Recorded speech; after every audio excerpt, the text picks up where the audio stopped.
हम लोग बात कर रहे थे फर्स्ट ईयर के यूनिट नंबर 12 की। इस यूनिट में हमारे पास 3 मेजर पोर्शंस थे। What were they? पहला था जी सॉल्यूशन ऑफ ट्रायंगल्स, कि ट्रायंगल्स को सॉल्व करने के कैसे क्या तरीक़ेकार हैं। Then the second one was area of triangles, कि हम लोग डिफरेंट केसेस के अंदर एरियाज कैसे मालूम कर सकते हैं। And now the third one, जिसको हम आज के लेक्चर से स्टार्ट करेंगे पढ़ना, which is circles connected with triangle. इसमें हम लोग उन सर्कल्स की बात करेंगे जिनको ट्रायंगल के साथ रिलेट किया जा सके। And in all these circles the first one that we will study today is circumcircle. Circumcircle क्या होता है जी? एक ऐसा सर्कल जो गिवन ट्रायंगल के तीनों वर्टिसेस में से पास करे। Here I have drawn one for you. ये आपके पास ट्रायंगल है, the one with the blue. इसके तीनों कोनों में से हमारे पास जो सर्कल पास कर रहा है, this circle is known as circumcircle. अब इसके रेलिवेंट चंद एक बातें हैं जिनको जानना हमारे लिए बहुत ज़रूरी है बिफोर स्टार्टिंग एक्सरसाइज 12.8। वो क्या कहा जी? सबसे पहली चीज़, the centre of this circle is called circumcentre. ये सेंटर मिलता कैसे है? अगर मैं ट्रायंगल की साइड्स के राइट बाइसेक्टर ड्रा करूं तो वो जिस पॉइंट पे मीट करते हैं that is known as centre of this circle, जिसे हम लोग नाम देते हैं सर्कम सेंटर का। तो क्या जी, सर्कम सेंटर कैसे आप लोगों के पास मिलता है? The point of intersection.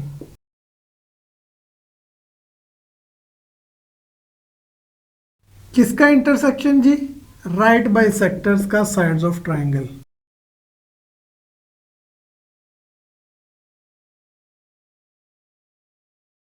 कि मैं अपनी ट्रायंगल की ये जो 3 साइड्स हैं, इन तीनों का राइट बाइसेक्टर हम कहते हैं कैसी लाइन को जो कि आपकी साइड को डिवाइड करे 2 इक्वल पार्ट्स में by making an angle of 90 degree with it. तो ये हमारे पास सेंटर क्या कहलाता है जी? सर्कम सेंटर कहलाता है ऑफ दिस सर्कल। दूसरी चीज़ आ जाती है जी circumradius. Radius of a circle हम जानते हैं जी, the line joining centre with any point of a circle. तो ऐसे सर्कल के रेडियस को हम लोग क्या नाम देते हैं जी? सर्कम रेडियस का नाम देते हैं। And it is denoted by capital R. Circum radius को हम लोग थ्रू आउट किससे डिनोट किया करेंगे जी? कैपिटल आर के साथ, जिसका फॉर्मूला हमारे पास क्या होता है जी? a/2 sine alpha. अगर मैं साइड ए के इन टर्म्स में लिखूं, अगर इसको मैं साइड बी के इन टर्म्स में लिखूं then it will become b/2 sine beta. और इसी तरह अगर साइड सी के इन टर्म्स में लिखूं then it will become c/2 sine gamma. यानी सिंपल सी बात जो इसमें याद रखने वाली है वो यही है कि आप जिस साइड के साथ फॉर्मूला लिखना चाह रहे हैं फ्रॉम ए बी सी किसी एक के साथ, तो उसी के रिस्पेक्टिव एंगल का साइन उसके डिनोमिनेटर में आएगा विद बीइंग मल्टीप्लाइड विद 2। तो ये फॉर्मूला होता है हमारे पास इसके सर्कम रेडियस का। अब ये फॉर्मूला कैसे आता है, आइए इसको भी चेक कर लेते हैं। तो बात शुरू करते हैं जी सर्कम रेडियस के फॉर्मूला के प्रूफ की। हम लोगों ने अभी तक जो बातें डिफाइन की थी they were for the purpose of MCQs as well as we need them for this proof. हम लोगों ने क्या कहा था जी? वी सेड के सर्कम रेडियस इक्वल होता है a/2 sign alpha, b/2 sine beta और c/2 sine gamma. These all 4 are equal. Obviously जब हम यूजुअल नोटेशंस में बात कर रहे हो। अब इसको प्रूव कर लेते हैं। हमारे पास फॉर्मूला तीनों साइड्स के इन टर्म्स में गिवन है। इट इज़ माय चॉइस कि मैं किस साइड के इन टर्म्स में प्रूव करता हूँ, ए, बी और सी में से। मैं प्रूव कर रहा हूँ जी इसको फॉर द साइड ए, यानी एंगल अल्फा को कंसीडर करते हुए। अब अल्फा एंगल कंसीडर कर रहे हैं तो फर्दर मेरे पास इसमें 3 पॉसिबिलिटीज़ हैं कि अगर मेरा अल्फा एक्यूट हो यानी less than 90 degree, what about if alpha is obtuse यानी 90 डिग्री से बड़ा हो जाए, और अगर it is equal to 90 degree then in that case क्या ये फॉर्मूलाज होल्ड करेंगे? तो यस दे विल होल्ड। हम बारी बारी तीनों केसेस के लिए इसको कर लेते हैं प्रूफ स्टार्ट करने से पहले there are certain things which I have already prepared. What are they जी? हमने कंसीडर किया जी एक circumcircle whose centre is at point O, और ये सर्कम सर्कल मेरी ट्रायंगल ABC के वर्टिसेस में से पास कर रहा है। ठीक हो गया। Then after that I said कि जो मेरा पॉइंट B है इसको मैं ज्वाइन करूं O से, एंड देन O से ज्वाइन करते हुए फर्दर प्रोड्यूस करूं टिल द माई सर्कल, कि ये मेरे सर्कल को एक पॉइंट पे जाके टच करे। उस पॉइंट को हमने D का नाम दे दिया। अब उस पॉइंट D को ज्वाइन करवा दे जी वो आपकी ट्रायंगल की C वर्टेक्स के साथ, सो दैट ये BCD एक आपके पास ट्रायंगल बन जाए। इस ट्रायंगल का हमें फ़ायदा क्या होगा? इसी को हम इस्तेमाल करेंगे अपने फॉर्मूला की डेरिवेशन में। तो स्टार्ट कर लेते हैं जी अपने फर्स्ट केस के लिए प्रूफ कि यहाँ पे हमारे पास क्या होल्ड करता है। तो बात हमारी होने लगी है जी इन फिगर 1, फर्स्ट फिगर के अंदर जब हम लोगों ने angle less than 90 degree consider किया हुआ है। इस केस के अंदर क्या है जी, मेरे पास दो ट्राइंगल्स आ गई हैं सर्कम सर्कल में। द फर्स्ट इज ABC और दूसरी जो हमने ड्रा कर ली है BCD। इन दोनों ट्राइंगल्स में ये एंगल इक्वल है। Why are these angle same? इसको मैंने अल्फा कैसे कह दिया, जबकि अल्फा एंगल तो पॉइंट ए पे बनने वाला एंगल होता है। Why is this equal? तो एक छोटा सा थ्योरम जो हम लोगों ने 10th क्लास के यूनिट नंबर 12 में प्रूव किया था, व्हाट वाज दैट, कि वो एंगल जो सर्कल की सेम सेगमेंट में बने वो इक्वल होते हैं। अब ये सेगमेंट ऑफ अ सर्कल क्या, याद करें थोड़ा सा। अगर मेरे पास एक कॉर्ड हो BC जो सर्कल के दो पॉइंट्स को ज्वाइन करती लाइन होती है उसे हम कॉर्ड कहते हैं। एक कॉर्ड और आर्क के दरमियान जितना एरिया बाउंड होता है वो सर्कल का सेगमेंट कहलाता है। अब मेरे पास ये पॉइंट ए पे बनने वाला एंगल और पॉइंट डी पे बनने वाला एंगल दोनों सेम सेगमेंट में आ रहे हैं। तो सेम सेगमेंट में आने की वजह से ये दोनों एंगल्स क्या होंगे जी, सेम होंगे। इस बात को यहाँ पे लिख लें जी कि एंगल BDC यानी पॉइंट डी पे बनने वाला एंगल ये बराबर होगा एंगल BAC यानी पॉइंट ए पे बनने वाला एंगल, जिसको हम लोगों ने क्या नाम दिया हुआ जी, अल्फा का। These two angles are equal. Reason क्या है जी, क्योंकि these angles are in the same segment. लिख दें जी इस बात को कि angles are in same segment of circle.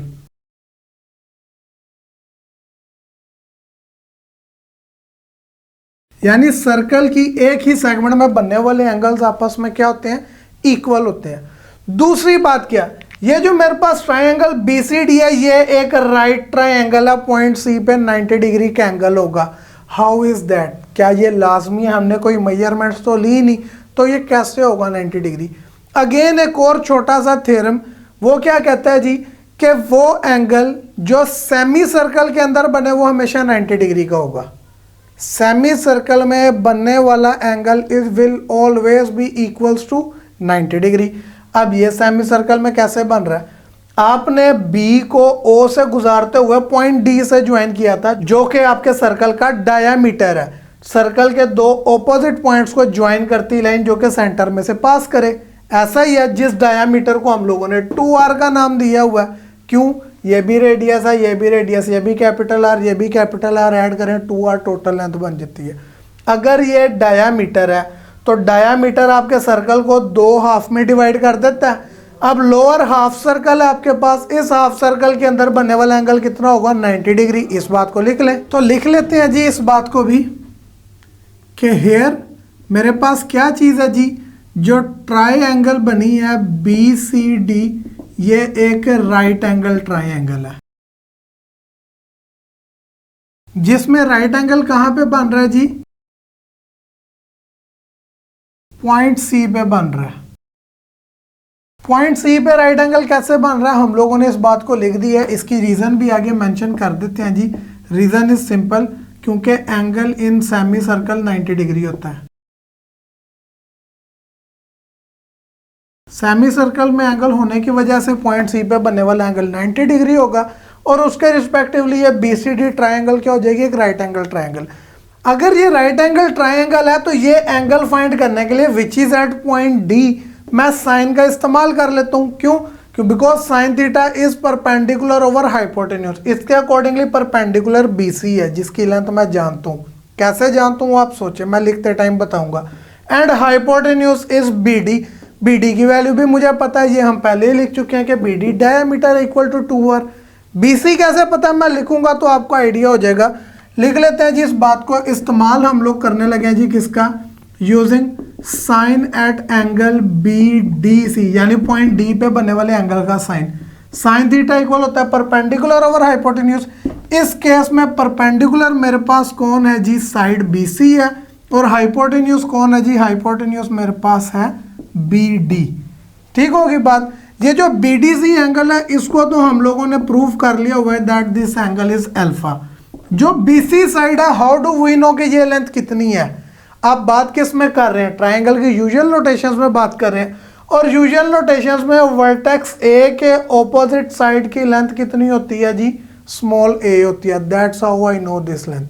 तो ये वैल्यू करें जी इधर पुट, बी सी की जगह पे आ जाएगा जी A over B D. B D length हम लोगों ने स्टार्ट में क्या दी थी जी, it is equals to 2r।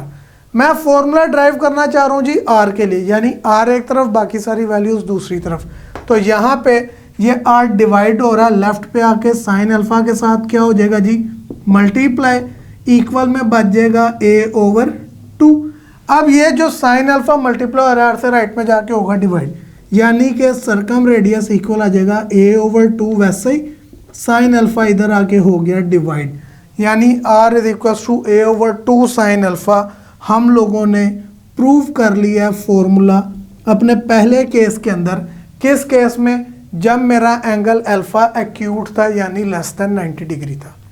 अब सेकंड केस भी देख लेते हैं, क्या ये ग्रेटर देन 90 डिग्री के लिए होल्ड करेगा। तो बात कर लेते हैं जी अपनी सेकंड फिगर में।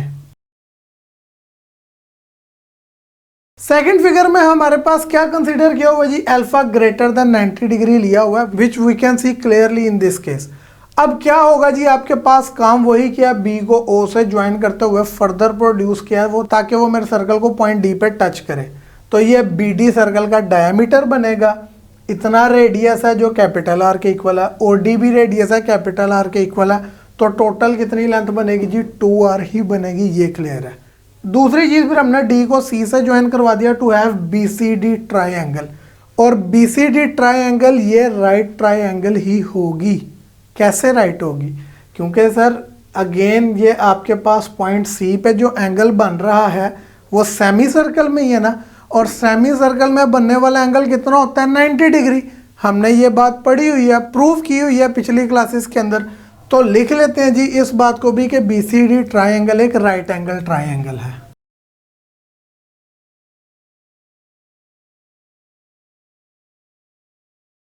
राइट एंगल है जिसमें 90 डिग्री के एंगल किस पे बन रहा है जी, with measurement angle B C D. C पे बनने वाला एंगल कितना है, 90 डिग्री का है।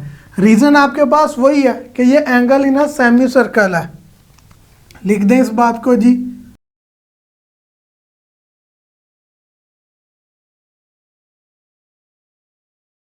सेमी सर्कल में बनने वाला एंगल 90 डिग्री होता है। इस रीजन के साथ ये एंगल 90 डिग्री का है, और अगर सी पे एंगल 90 डिग्री का है तो ये एक राइट एंगल ट्राइंगल है। एक चीज, दूसरी चीज, ये पॉइंट डी पे बनने वाला एंगल, ये एंगल कितना होगा, हाउ डू वी नो कि ये एंगल मेरे पास कितनी मेजरमेंट का है। अगर मैं अपनी इस शेप को देखूं तो मेरे पास ए बी सी डी एक क्वाड्रिलेटरल शेप बन रही है। क्वाड्रिलेटरल क्या होती है, ऐसी बंद शक्ल जिसकी 4 साइड्स हो वो क्वाड्रिलेटरल होती है। क्लोज्ड फिगर है ये, जी हाँ, और सर्कल के अंदर बन रही है तो ये एक साइक्लिक क्वाड्रिलेटरल होगी। अगर साइक्लिक क्वाड्रिलेटरल है तो आपको याद होगा कि साइक्लिक क्वाड्रिलेटरल में ऑपोजिट एंगल्स का सम 180 डिग्रीज के इक्वल होता है। अगेन एक थ्योरम का रेफरेंस ले रहे हैं हम लोग, जो कि 10th क्लास में प्रूव करके आए हुए हैं। यहाँ पे मेरे पास जो एंगल ए है, यानी मेजरमेंट एंगल बी ए सी, ए पे बनने वाला एंगल, इसका सम डी पे बनने वाले एंगल के साथ, यानी angle at B D C कितना होगा जी, 180 डिग्री होगा। क्यों होगा, क्योंकि साइक्लिक क्वाड्रिलेटरल के ऑपोजिट एंगल्स हैं। लिख दें जी इसकी भी रीजन के opposite angles of a cyclic quadrilateral.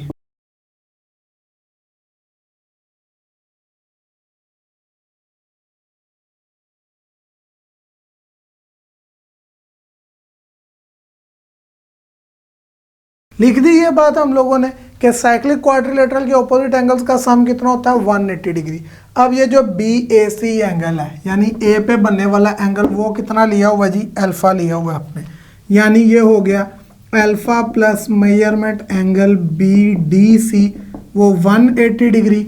इस तरह डी पे बनने वाला एंगल आपके पास क्या आ जाएगा जी, ये जो डी पे एंगल बन रहा है वो हो जाएगा 180 डिग्री, अल्फा प्लस राइट में जाके हो जाएगा माइनस, यानी कि ये वाला एंगल हम लोगों ने मालूम कर लिया 180 डिग्री माइनस अल्फा के इक्वल है। इसको यहाँ पे लिख देते हैं जी, that this angle is 180 degree minus alpha. अब मैं इस राइट ट्रायंगल BCD में बात करूं, सी के ऊपर मेरे पास जो है वो राइट एंगल बन रहा है 90 डिग्री का एंगल। तो यहाँ पे एंगल ये मुझे मालूम है, इसके ऊपर भी अगर मैं साइन अप्लाई करूं तो वो किसके इक्वल होता है जी, परपेंडिकुलर ओवर हाइपोटेन्यूज। अब ये आपके पास हाइपोटेन्यूज है BD, सी पे 90 के ऑपोजिट साइड हाइपोटेन्यूज होती है, एंगल के ऑपोजिट ये BC परपेंडिकुलर है। क्या आप BC की लेंथ जानते हैं? जी हाँ, आपके जहन में आ रही होगी, क्या होगी जी ये BC की लेंथ? क्योंकि BC साइड वर्टेक्स A के ऑपोजिट है तो इसकी लेंथ आपके पास क्या होगी जी, small a, because we are talking in usual notations. तो इस बात को लिख लेते हैं जी, using sine of which angle जी, हम लोग इस्तेमाल कर रहे हैं साइन ऑफ एंगल BDC जो कि इक्वल होगा परपेंडिकुलर ओवर हाइपोटेन्यूज। परपेंडिकुलर यहाँ पर भी BC है और हाइपोटेन्यूज BD ही है। वैल्यूज पुट करें जी, साइन वैसे एंगल ये आपने निकालना है कितना है, it is 180 degree minus alpha. BC length कितनी है जी, वो स्मॉल a के इक्वल है, और BD लेंथ कितनी है, it is equals to 2r, क्योंकि ये सर्कल का डायमीटर है। अब साइन 180 डिग्री माइनस अल्फा ये कितना होता है, it is equals to sine alpha. ये कैसे साइन अल्फा के इक्वल होता है, यूनिट नंबर 10.1 से पहले हम लोगों ने ये प्रूव किए हुए हैं, बड़े बेसिक से प्रूव है कि sine 180 degree minus alpha equal होता है किसके, साइन अल्फा के। इस बात का हमने किया यहाँ पे इस्तेमाल। अब अगेन r डिवाइड, इधर आके मल्टीप्लाई, फिर साइन अल्फा मल्टीप्लाई और होगा उधर जाके डिवाइड, तो मेरे पास कैपिटल R इक्वल आ जाएगा a/2 times of sine alpha. ये अगेन हम लोगों ने फॉर्मूला ड्राइव कर लिया है किसके लिए, अपने सर्कम रेडियस के लिए, फॉर द सेकेंड केस जब मेरा angle alpha greater than 90 degree हो। इसके बाद तीसरा और आखिरी केस बच जाता है कि अगर आपका एंगल 90 डिग्री हो जाए, क्या इन दैट केस भी ये फॉर्मूला एज इट इज ही होल्ड करेगा? तो देख लेते हैं जी तीसरी फिगर को। तीसरी फिगर में हमारे पास बात हो रही है जी when our angle is equals to 90 degree, जो एंगल अंडर कंसिडरेशन है अल्फा के लिए हम प्रूव कर रहे हैं वो 90 डिग्री हो, तो देन क्या होगा।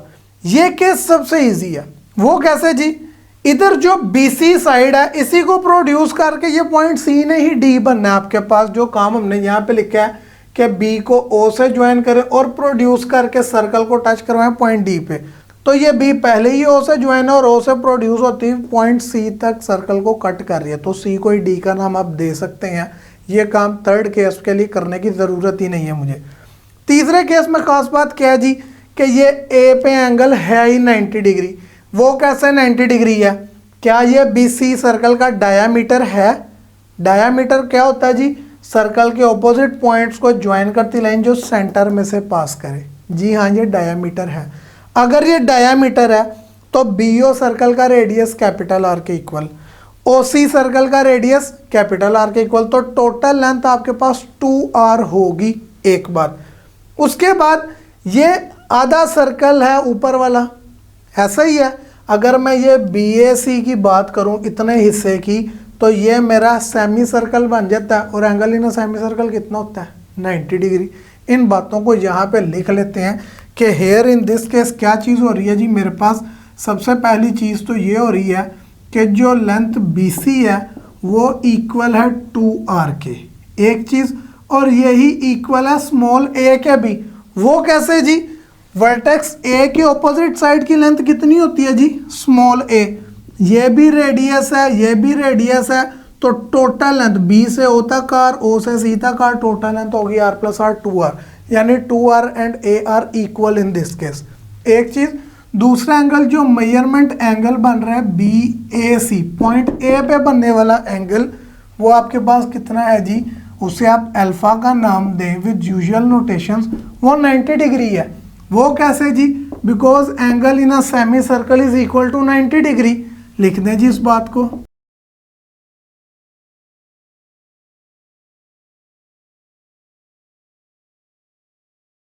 ले जी, ये हम लोगों ने इसकी रीजन भी मेंशन कर दी। अगर ये 90 डिग्री का एंगल है, 2R इक्वल है A के, तो यहाँ से एक बात तो क्लियर हो जाती है कि अगर मैं ए की रेशो लूँ 2r के साथ तो वो क्या रिजल्ट करेगी, it will be 1। Why it is 1? Because both are equal.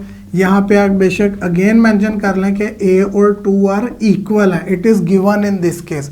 अगर ये इक्वल है तो 1 को क्या मैं साइन ऑफ 90 डिग्री लिख सकता हूँ? क्यों लिख रहा हूँ जी साइन 90? बिकॉज साइन 90 का आंसर 1 होता है। अब साइन 90 डिग्री इधर लिखने की वजह क्या है? बिकॉज 90 डिग्री मेरा कौन सा एंगल है? अल्फा एंगल है इन दिस केस। यानी कि मेरे पास साइन ऑफ 90 डिग्री की जगह अल्फा लिख दूं, इक्वल आ जाएगा a/2r के। ये बात भी मुझे गिवन है कि alpha angle is of 90 degree in this case. हम तीसरे केस में बात ही इसी की कर रहे हैं। मुझे r चाहिए, डिवाइड इधर आके मल्टीप्लाई, यानी r times of sine alpha equal a/2 and finally capital R equal आ जाएगा a/2 ऑफ साइन अल्फा के। तो ये हम लोगों ने तीसरे केस के लिए भी अपने सरकम रेडियस यानी कैपिटल R का फॉर्मूला ड्राइव कर लिया है। So at the end from all 3 cases, चाहे एंगल लेस देन 90 डिग्री हो, चाहे ग्रेटर देन 90 डिग्री हो या इक्वल टू 90 डिग्री हो, ईच एंड एवरी टाइम मेरा सरकम रेडियस यानी कैपिटल R इसी के इक्वल होल्ड करेगा। एट द एंड वही बात फिर से कि मैंने एंगल अल्फा के लिए अपना प्रूफ किया। आप चाहें तो बीटा या गैमा के लिए भी कर सकते हैं, बस सिंपल सी बात होगी, मैंने एंगल अल्फा कंसीडर किया था। आपका एंगल अंडर कंसिडरेशन कौन सा होगा जी, जिसके लिए आप प्रूव करना चाहते हैं? If you want to prove it for beta, तो यहाँ पे बीटा के लिए आप 3 कंडीशंस बनाएंगे, 3 केसेस बनेंगे डिफरेंट। अगर गैमा के लिए करना है तो गैमा के लिए केसेस बनेंगे और उसी के रिस्पेक्टिव नेमिंग करते हुए आप लोगों ने इनको प्रूव करना है। तो मैं उम्मीद करता हूँ कि ये फॉर्मूला आप लोगों को क्लियर हो गया होगा। अब इसको आप लोगों ने एज इट इज़ याद रखना है, because it is one of the important proofs for us जिसने हमारे 12.8 में हेल्प करनी है। After driving the formula for circumradius there is an important deduction that one must know. वो क्या जी? Law of science. हम लोगों ने लॉ ऑफ साइंस प्रूफ किया था, जो कि आपको याद हो एक काफ़ी लंबा चौड़ा प्रूफ था। We can deduce that law from this formula as well. वो कैसे जी? हमने कहा जी सर्कम रेडियस इक्वल होता है a/2 times of sine alpha, b/2 times of sine beta and c/2 times of sine gamma. यानी जो साइड है उसी के रिस्पेक्टिव एंगल का sine with the product of 2, इनकी रेशियो सर्कम रेडियस के इक्वल रिजल्ट करती है। अगर मैं अपने इस फॉर्मूला को मल्टीप्लाई कर दूं with 2, then what will happen? ले जी, ऑन मल्टीप्लाइंग इट विद 2 आपके पास क्या होगा देख लेते हैं। 2 से मल्टीप्लाई करने पे ये r क्या बन जाएगा? It will become 2r। इसी तरह a/2 साइन अल्फा, इसको भी मल्टीप्लाई करेंगे जी किसके साथ? 2 के साथ। इसी तरह 2 मल्टीप्लाई होगा b/2 साइन बीटा से एंड 2 मल्टीप्लाई होगा किससे जी? c/2 साइन गैमा से। अब इससे मल्टीप्लाई करने पे फ़र्क क्या पड़ेगा जी? होगा ये कि ये 2 से कैंसिल हो जाएंगे। जब ये 2 आपस में कैंसिल होंगे तो मेरे पास कैपिटल R का 2 टाइम्स, यानी ये सर्कम रेडियस का डबल सर्कम डायामीटर इक्वल आ जाएगा a/ साइन अल्फा के, ये इक्वल होगा b/ साइन बीटा के and this will be equal to c/ sine gamma. And if you see, ये हिस्सा आपके पास ये किसके रिप्रेजेंट कर रहा है जी? It is the law of sines which we have used in our previous exercises. तो हमने देखा कि law of sines can be deduce from the formula for circumradius. तो आप लोगों ने इसको जहन में रखना है कि ये जो साइड की उसके रिस्पेक्टिव एंगल के साइन के साथ रेशो है, ये सर्कम डायामीटर यानी सर्कम रेडियस के डबल को रिप्रेजेंट करती है।